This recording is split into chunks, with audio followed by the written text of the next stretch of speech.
ብዙዎቻችሁ ባለፈው በሰራሁት ቪዲዮ ላይ የጾም ቸኮሌት አለው ይብላችሁ ጠይቃችሁ ነበር። አዎ የጾም ቸኮሌት አለ። የትኛውም ቦታ ላይ ልታገኙ ትችላላችሁ። ዋናው ነገር ቼክ ማድረግ ነው ከጀርባ ቬጂቴብል ኦይል እንደሚል እና እንደማይል። ስለዚህ ዛሬ የምንሰራው ቸኮሌት ነው ማለት ነው። ለቡና ቁርስ እንዲሆን እሁድዬን እሁድ እናስመስላለን።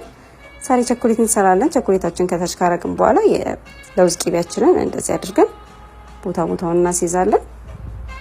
ሞልዳችን ላይ እንደዚህ አድርገን ከቀባ ነው በኋላ ከላይ ባለፈው የሰራሁት ማልማላታ እሱን ያላያችሁ ገብታችሁ የስትሮበሪ እና የብርቱካን ማልማላታ ሰርቻለሁ።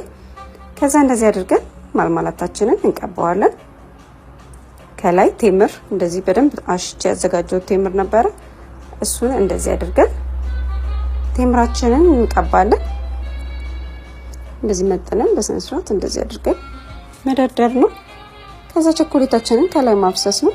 ቸኮሌቱ ቦታውን እንዲይዝልን ቅርጹን እንደዚህ አድርገን እንደረድረዋለን ማለት ነው። ከዛ ስንጨርስ ከላይ ለውዝ ስብርባሪያችንን እንደዚህ እናደርጋለን ማለት ነው። ከዛ በቀላሉ እንደዚህ ባጭሩ ጨረስን ማለት ነው። ከዛ ፍሪጅ እንከታለን። ለተወሰነ ሰዓት በረዶ ቤት ካስቀምጥን በኋላ እንደዚህ ሆኖ ደርሶልኛል።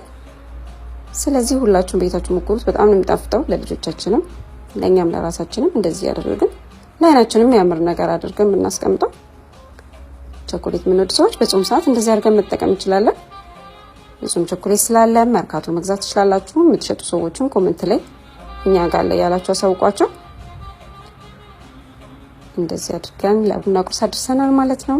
ሀሳብ አስተያየታችሁን ኮሜንት ላይ አሳውቁኝ። ኮፒ ሊንክ ሼር ማድረግ አይረሳ። ፎሎ አድርጉ። ቪዲዮ እያያችሁ በጣም ብዙ ሰው ቪዲዮ ነው ያያል። ቪዲዮ እያያችሁ ስክሮል ከምታረጉ ላይክ ፎሎ አድርጋችሁ ብታልፉት ለኔ ይጠቅመኛል ማለት ነው። የመስራትም ሞራል ይኖረናል ማለት ነው። ስለዚህ ፎሎ አድርጉ። ሀሳብ አስተያየታችሁን ስጡኝ። ሌላ እንድሰራላችሁ የምትፈልጉትም ነገር ካለ ኮሜንት ላይ አሳውቁኝ። አመሰግናለሁ። ባይ